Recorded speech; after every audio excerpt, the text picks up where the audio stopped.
Ignition sequence start. 6, 5, 4, 3, 2, 1, 0. Liftoff. We have a liftoff.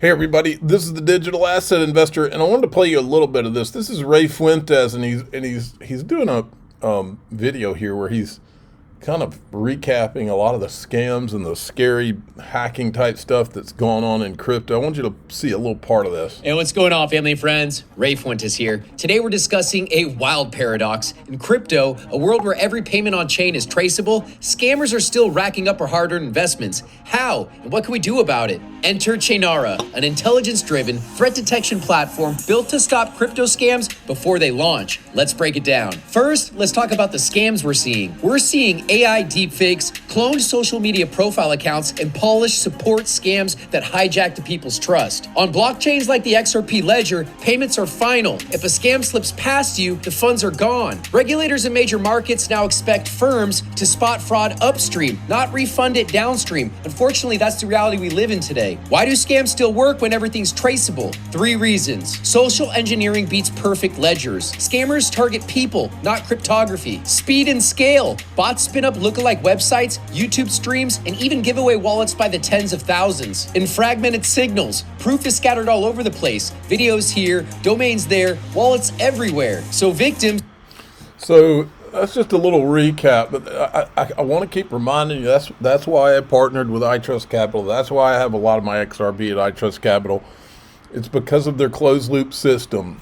All these hacks you hear about, all this stuff, it always happens by them somehow getting access to your account or whatever, and then sending your crypto out of it.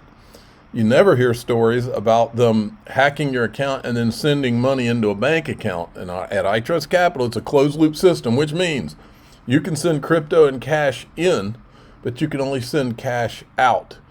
And that's a groundbreaking thing. And right now, for me, the safety of my crypto is everything.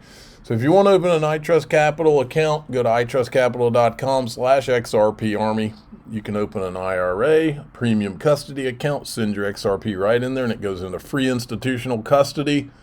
I love it. I've had my crypto there since probably 2018-19, or some of it there in an IRA, and then recently put a bunch in the premium custody account. Listen to this. The thing with these assets, though, is they always follow a hockey stick curve, right? Exactly. So 5 trillion right now seems like a lot, but if you look at how liquidity begets liquidity and the growth that we're seeing in stable coins right now, once that there's a regulatory framework, I think the U.S. Treasury says 2030 or something, and then a couple $1 trillion. I mean, I think it can happen sooner if Treasury decides to start putting treasuries on chain themselves, or if a couple of large FMIs decides to do whatever. These numbers are actually more achievable than one would think, as long as a specific asset class actually starts moving on chain wholesale and you get true hockey stick adoption.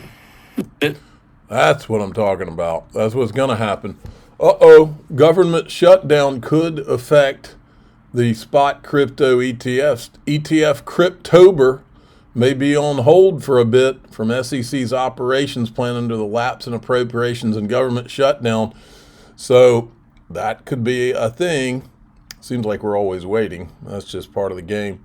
Eleanor Terrett said, shared the stage with some serious star power last night. Hollywood producer Tucker Tooley. All these guys, they're doing a, let me see if I can read this thing. The release of Finding Satoshi next month, and thank you to everyone who came out. She moderated a panel. It's a documentary that's set to uncover mystery of Bitcoin's elusive founder. Plenty of recent films have tried and failed to crack the mystery. It says, to me, this one feels a bit different. I previewed it a few days ago and was struck by its subtlety and focus on the human side of a complex technical story. And I said here that if they don't address the elephant in the room, the Homeland Security meeting with the 4 Satoshis, it's nothing but another Bitcoin propaganda film to solidify this Silly idea that they can't figure out who Satoshi is. Now, Smoke's putting out more fire on Ripple and Swift. If you haven't heard of PaymentSafe, PaymentSafe is Ethernet's payment hub that unifies dealing with all kinds of payment networks, whether domestic, international, and of course Swift as well, to allow an enhanced STP mode on all different payments. Now, the importance of PaymentSafe over here is that it has an important component, which is a universal translator for the exchange of different payment formats. Now, of course, one of the most important formats is the legacy MT that you already know, and the new ISO 222 format, including the CBPR Plus. We offer a lot of. Okay, so there you have it. Look at this. XRP just flipped Bitcoin in trading volume in South Korea's largest exchange Upbit. Not surprised. Okay, here's Coinbase head of institutional strategy talking about Bitcoin and how great it is compared to gold. Which is the better asset to own. But here's the rub. Here's the crazy part. You don't have to choose, right? This isn't a who's the GOAT, Jordan or LeBron conversation. Bitcoin has characteristics gold doesn't. It's programmable. It's digital. It's infinitely scalable in terms of movement. Easy to move. You don't have to lug gold across borders. Right. Insurance. And most importantly, I would argue it produces yield, where gold has a negative cost of carry. So if you're one of the people who are genuinely concerned that global money supply grows like 7-8% a year, and that's excessive, if you believe that's excessive and that's causing inflation, then you need assets that will beat that. A couple $1 trillion was sitting in money markets because at 5%, 4.5%, 5.5%, that's nice. You're getting close to beating your target inflation rate. Yeah. As rates tick down, that unlocks those assets. Now, all of it's not flowing into assets like. Everything he just said, XRP is better than Bitcoin at. Now look at this. This is Bloomberg talking about how Vanguard's considering offering Bitcoin products. Remember, Vanguard is, Bloomberg is Bitcoinberg, just like CoinDesk is Bitcoin Desk, and CNBC is Bitcoin CNBC. So when you hear Bitcoin, you don't need to hear Bitcoin. I'll show you something in a second that you'll hear XRP for sure when you hear Vanguard. If you're a Vanguard investor and you want to buy Bitcoin ETFs, you don't want to go to another platform. And nearly every major platform now offers Bitcoin ETFs. So I feel like this is a sign of times, a big shift, but still we're not sure. But when we talked to Vanguard, they said they're listening to clients, they're talking about it. So again, they're opening the window by a little. Yeah, I mean, to me, what it sounds like is they saw demand from clients. Yes. And they want to make sure that clients stay on their platform to do what they want. The ecosystem, right? Exactly. Yes. Is that a fair assessment? Yes. Eric Baltunas, again, he was the one who I talked to for this story. He said that, if Bitcoin ETFs weren't as successful, we may not be seeing this. But it's so hard to ignore the astounding success. I mean, altogether, the cohort has around $142 billion in assets. 80 billion of those is from BlackRock. 20 billion alone came this year. So you don't even see the demand abating. And with the SEC now, you might see more cryptocurrency ETFs to come. And to close the door on that money-making it's just lavishing capital, investors lavishing capital into these ETFs is a big, maybe, mistake, according to some.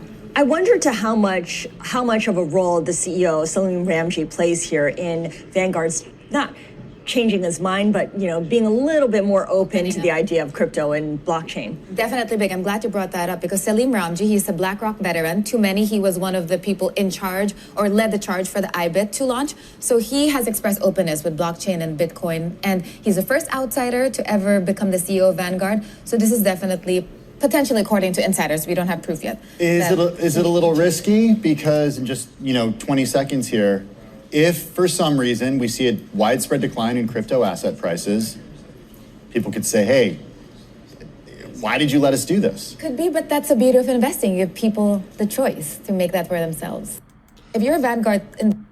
Okay, so let me remind you all of something. Many of you weren't there, but I was. I wasn't in that room right there, but I remember when these guys did it, and I'm drawing a blank on what their names were, but back in, I want to say 2018, 19-ish, there was a group of guys that had a YouTube channel, and they did a little meetup where they put this on the screen to show all the ties between how Vanguard tied into Ripple.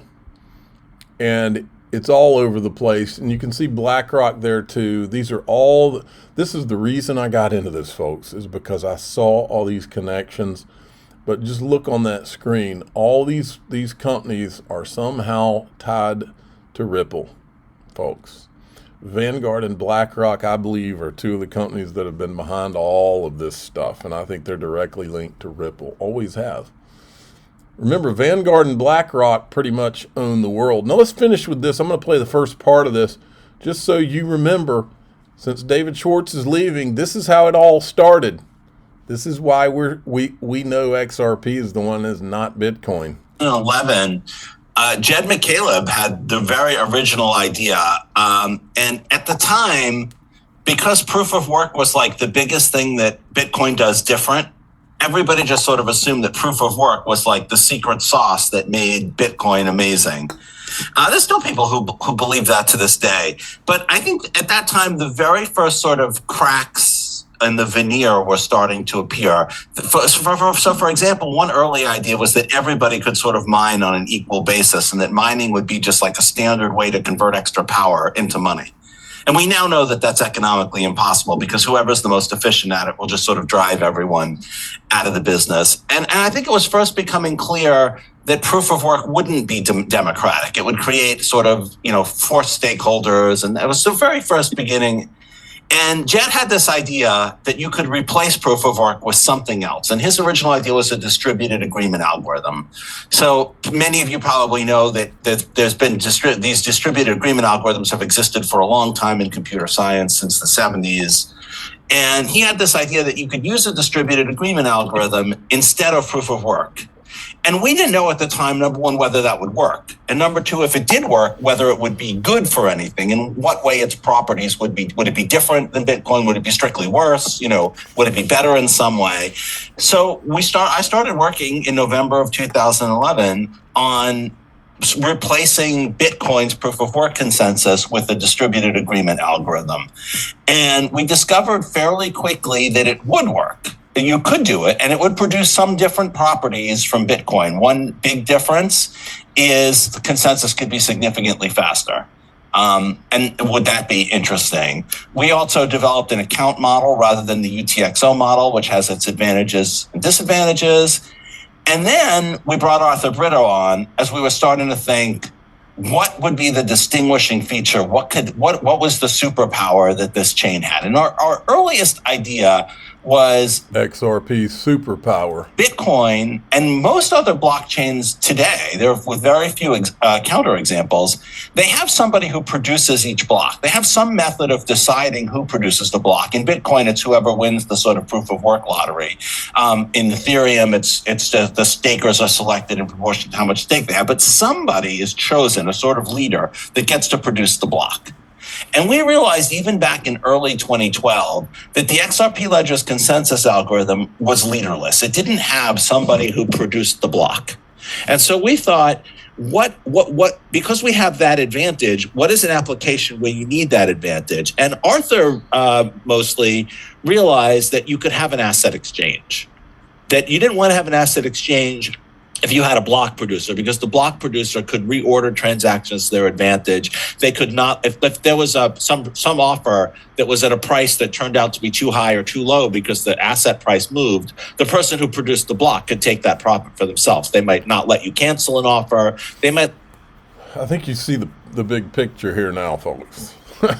XRP is the superpower. Okay. We're going to go into DAIXRP.com, the Patreon. If you'd rather join through YouTube, click join below any of these videos. If you'd rather join through X, hit subscribe. I'm the digital asset investor. I'm not an investment advisor. This is for entertainment purposes only. Please subscribe, hit the like button, tell your friends and family. Away we go.